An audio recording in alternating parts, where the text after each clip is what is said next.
Bienvenue chers auditeurs dans ce 4e épisode des Chevaliers de la Résilience, une aventure équestre à travers les épreuves et surtout le renouveau. Je m'appelle Stéphanie et je suis votre guide sur ce voyage où les chevaux nous enseignent avec sagesse et humour comment traverser les épreuves de la vie.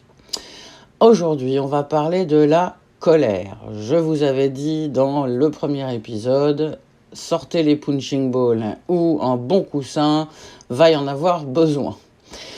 La colère, c'est cette émotion volcanique qui surgit quand la vie nous fait un croche-pied ou qu'un petit malin crétin nous grille la priorité sur la route.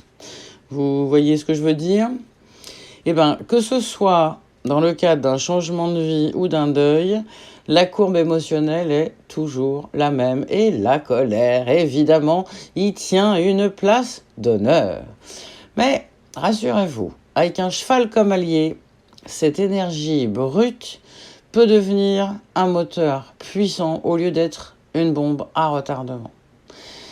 Dans cet épisode, on va explorer cette émotion sous toutes ses coutures. Pourquoi est-ce qu'elle est là ? Qu'est-ce qu'elle cherche à nous dire ? Et surtout, comment l'apprivoiser ? Alors évidemment, avec l'aide des chevaux, vous découvrirez que leur miroir émotionnel peut révéler nos propres tensions et nous aider à les relâcher. Eux, ils ne jugent pas la colère, ils la ressentent, ils l'acceptent et nous montrent comment transformer cette boucle de feu, cette boule de feu, en un souffle apaisant. Et croyez-moi, il n'y a rien de tel qu'un cheval qui refuse de bouger quand nous, on est en éruption volcanique pour nous forcer à retrouver le calme et peut-être un peu de dignité. Si vous aimez ce que vous entendez, sachez que vous pouvez prolonger l'aventure sur mon site www.aspirience.fr ou sur les réseaux sociaux, les plateformes de podcast, YouTube, Deezer, Amazon, etc. Allez, vous êtes prêts ? C'est parti. On va explorer la colère pour apprendre à les couvrir et surtout découvrir comment nos amis équins peuvent nous montrer le chemin du renouveau avec quelques ruades bien placées.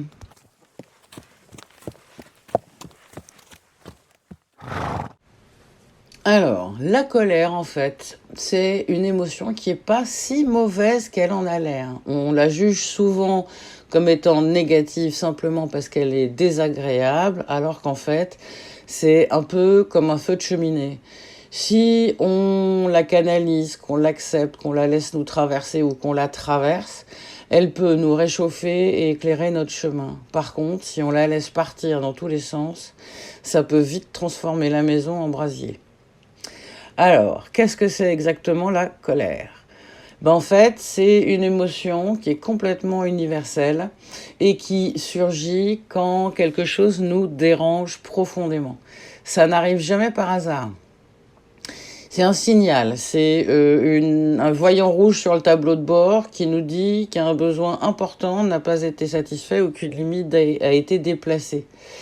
Par exemple, si vous avez le voyant de rouge d'huile qui se met sur le tableau de bord de votre voiture quand vous êtes en train de conduire, si vous ne l'écoutez pas et que vous ne vous arrêtez pas pour y faire face et régler le problème, il y a de fortes chances que ça n'aille pas très bien.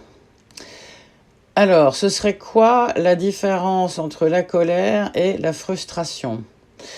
On peut faire un petit détour pour distinguer ces deux cousines parce qu'elles se ressentent vraiment dans le corps de la même manière.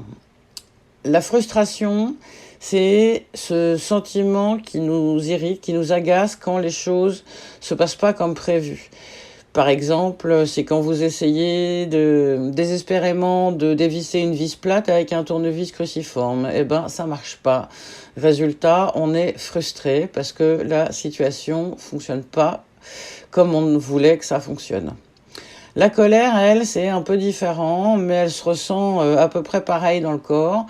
c'est un peu plus intense et c'est souvent lié à un besoin non satisfait ou une blessure. Par exemple, prenons un exemple plus épique, c'est du vécu, hein. Vous vous coupez le doigt avec un presse-purée un dimanche soir. Eh ben, non seulement ça fait mal, mais en plus on est furieux contre soi-même.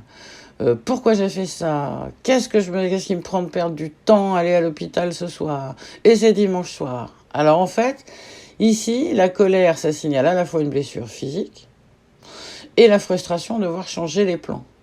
Moi, j'avais prévu de dîner ma soupe que j'étais en train de mixer au presse-purée. Bon, la colère, c'est un moteur en fait. Et finalement un allié inattendu, quand on prend la peine de l'écouter, ça peut nous permettre de soulever des montagnes. Ça nous pousse à agir pour défendre nos besoins, poser nos limites ou réparer une injustice. Par exemple, c'est un collègue qui s'attribue tout le mérite d'un projet sur lequel vous avez bossé très fort. Cette colère qui monte, eh ben, ça vous donne la force d'affronter les situations et d'aller voir le collègue en lui disant « Dis donc, ça, c'est aussi mon travail ». Chez les chevaux, cette dynamique-là, elle est super claire.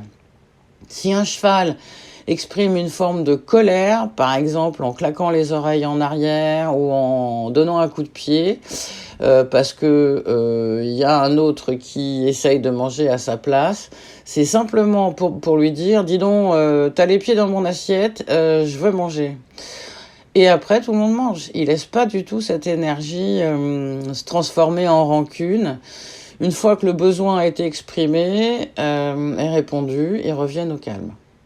La leçon, c'est que la colère nous parle et c'est à nous d'apprendre à l'écouter sans qu'elle nous déborde. Sinon, ça met le feu à la maison. Et comme les chevaux nous le montrent si bien, quand on exprime clairement nos besoins et qu'on agit en conséquence, la vie peut reprendre son cours beaucoup plus sereinement.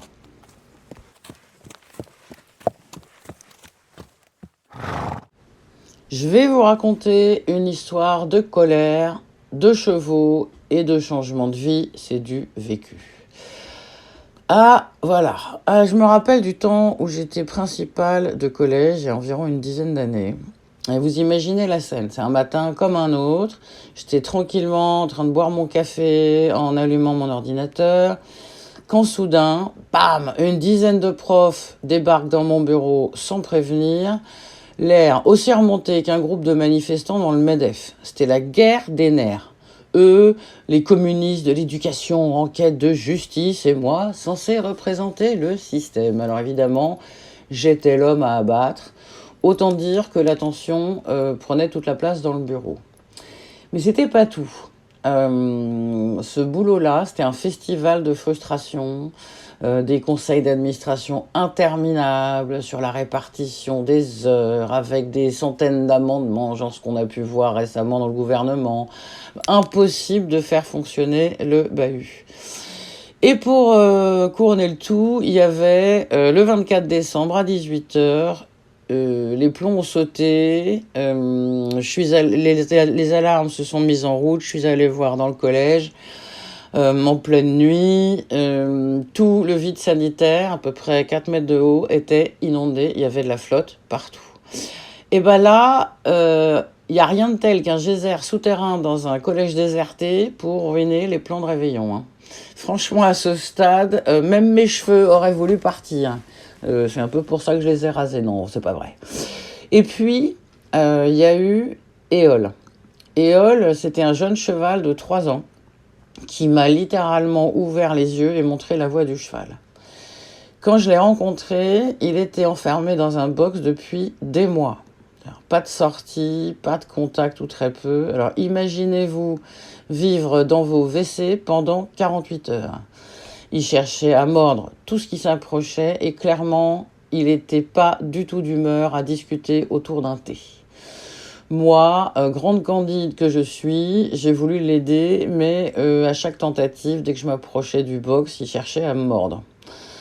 Du coup, j'ai attendu assise à côté de son box, hors d'atteinte évidemment, hein, et je lui ai donné de l'empathie. J'ai juste attendu qu'il accepte ma présence. Et là, déclic, sa colère, en fait, c'est la mienne. Lui, il est enfermé dans un box et moi, je suis enfermée dans un boulot où je vois aucune issue. J'étais furieuse pour lui et en même temps furieuse pour moi, mais j'arrivais pas à voir cette rage. En aidant Éole à gérer sa colère, en lui offrant de l'espace, du temps, de la bienveillance, de la patience, j'ai appris à regarder ma colère en face. C'est vraiment lui qui m'a appris que la colère, c'était pas une faiblesse, c'était pas un défaut, c'est juste un cri du cœur, un truc brutal qui vous dit c'est bon, tu peux plus continuer comme ça, faut que tu te dégages, faut te libérer.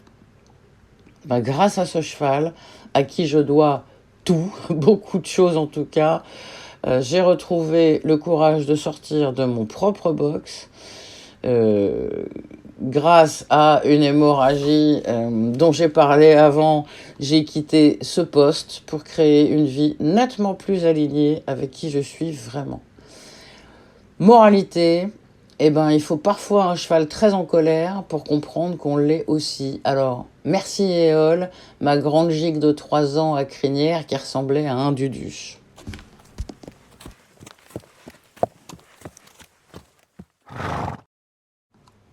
Et maintenant, passons aux stratégies concrètes pour canaliser cette colère. Parce que oui, on peut ressentir de la colère sans forcément exploser comme une cocotte minute.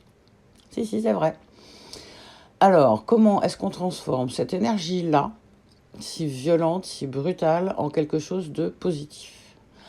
Je vais vous proposer des outils pratiques version Equi-Coaching à tester, si vous le pouvez, dès maintenant avec des chevaux. Tout d'abord, la respiration. Ça, c'est une arme secrète, toute simple. Il n'y a pas besoin d'être un maître yogi ou de respirer comme un dauphin. Vous trouvez un cheval dans un pré ou chez vous, si vous en avez un. Vous vous tenez face à lui, vous relâchez les épaules et vous inspirez profondément. Si vous observez bien, il y a de grandes chances que le cheval instinctivement fasse de même. On se synchronise souvent les uns et les autres, les humains et les chevaux, naturellement, sans le faire vraiment exprès. Et quand on le fait exprès, bah, ça crée une sorte de bulle de calme. Et alors c'est fou comme un grand souffle peut instantanément adoucir l'atmosphère, que ce soit avec un cheval ou avec votre belle-mère. Il y a une deuxième chose que vous pouvez faire, c'est la mise à distance. Vous êtes face à un cheval, vous pouvez le regarder même de loin et vous prenez une pause façon cheval. Quand un cheval est frustré, qu'est-ce qu'il fait? Il marche, il bouge, il met de la distance entre lui et ceux qui l'agacent. Par exemple, vous pouvez vous éloigner, marcher doucement à côté de votre cheval, faire des allers-retours comme ça, et prendre le temps d'observer ses réactions et les vôtres. Ce simple mouvement-là, ça peut permettre de désamorcer la bombe en réorientant notre énergie. Et franchement, c'est toujours mieux que d'éclater face à quelqu'un où ça colle du vitriol et du sang partout. Une troisième chose que vous pouvez faire aussi, c'est, avec ou sans cheval, c'est de revenir au présent. Les pieds au sol et les oreilles ouvertes. Si vous avez un cheval, vous pouvez vous tenir debout près de lui, vous fermez les yeux 1 seconde et vous écoutez sa respiration, le bruit du vent dans les arbres, peut-être même le craquement des sabots. Et en même temps, vous sentez bien vos pieds dans le sol. Vous imaginez que vous êtes un chêne stable, solide, enraciné, à côté de votre cheval ou même tout seul dans la nature. En vivant cet instant pleinement, écouter et ressentir les pieds, vous allez remarquer que la colère s'apaise quasiment comme par magie. Et vous savez pourquoi? C'est parce que là, à ce moment-là, vous n'êtes plus dans la rumination de l'après ou la rumination de l'avant. De toute façon, les chevaux ne sont pas des ruminants. Vous êtes revenu dans le présent. Si vous le faites à côté d'un cheval, vous pourrez vous apercevoir que le cheval le ressent aussi et se détend à vos côtés. Ça devient, lui et vous devenez une véritable antenne de sérénité. Il y a un dernier truc que vous pouvez faire, c'est la communication non violente, mais appliquée aux chevaux. Avec un cheval, on n'exprime pas notre frustration en criant ou en s'énervant. Vous savez pourquoi ? En fait, ça ne marche pas. Donc, au lieu de vous énerver, vous pouvez essayer de poser une demande claire. Par exemple, si votre cheval refuse de bouger, au lieu de tirer sur la longe avec impatience, essayez une pause, respirez, visualisez votre demande avec calme et faites-le. Et vous allez être surpris que le cheval répond nettement mieux à une énergie apaisée qu'à une énergie explosive. Un peu comme nous en fait. Moi je réponds mieux quand on me demande les choses calmement. Alors, pourquoi l'équi-coaching, ça change la donne avec la colère ? Avec un cheval, tout est amplifié. C'est très gros, un cheval, une grosse taille, et ça fait l'effet d'un miroir grossissant. La colère, ça devient une onde palpable, et le cheval, il réagit instantanément. Trop de tension, il s'éloigne, il s'agite. Trop d'énergie brute, il vous montre que ça passe pas. Mais dès que vous ajustez votre posture, votre respiration, votre intention, le cheval, il capte immédiatement ce changement et ça permet de réavancer. Là où ça devient vraiment intéressant, c'est que toutes les compétences que vous développez avec les chevaux sont transférables à la vraie vie. Vous apprenez à transformer une énergie complètement chaotique en quelque chose de constructif. Du coup, la colère, ça devient un indicateur. C'est le voyant d'huile sur le tableau de bord. C'est plus un ennemi. Et en fait, si vous prenez la peine de vous y arrêter un moment pour la traverser ou vous laisser traverser, ça devient un levier pour avancer différemment. Et alors, entre nous, une fois que vous aurez calmé un cheval stressé, grâce à votre simple présence, vous aurez l'impression d'être un super-héros ou une super-héroïne capable de tout gérer, même le chaos d'une réunion de famille. C'est plutôt pas mal quand même.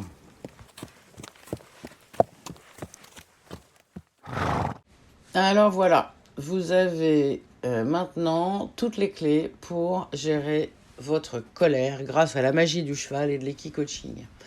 Respiration, mise à distance, ancrage dans le présent et communication claire. C'est autant d'outils simples et puissants pour retrouver son calme et sa sérénité, soit tout seul avec soi, soit avec un cheval comme miroir émotionnel. C'est vrai que c'est pas facile à faire parce que ralentir, c'est quelque chose de compliqué. On est souvent pressé par le temps et le temps, là, forcément, est un allié. Et vous savez quoi ? Une fois que vous aurez compris comment gérer cette énergie-là avec votre cheval, ou même tout seul, vous réaliserez que vous pouvez aussi l'appliquer dans vos relations humaines. Parce qu'au fond, la colère, c'est pas une fatalité. C'est juste un message à écouter, à transformer et à utiliser pour avancer. Est-ce que vous êtes prêt à tester tout ça avec vous-même ou avec un cheval ? Je vous défie de faire au moins un exercice la prochaine fois que vous sentez la pression monter. Laissez-moi un commentaire ou partagez votre expérience avec moi et les autres auditeurs parce que je serais ravie de voir vos tentatives de super-héros émotionnels en action.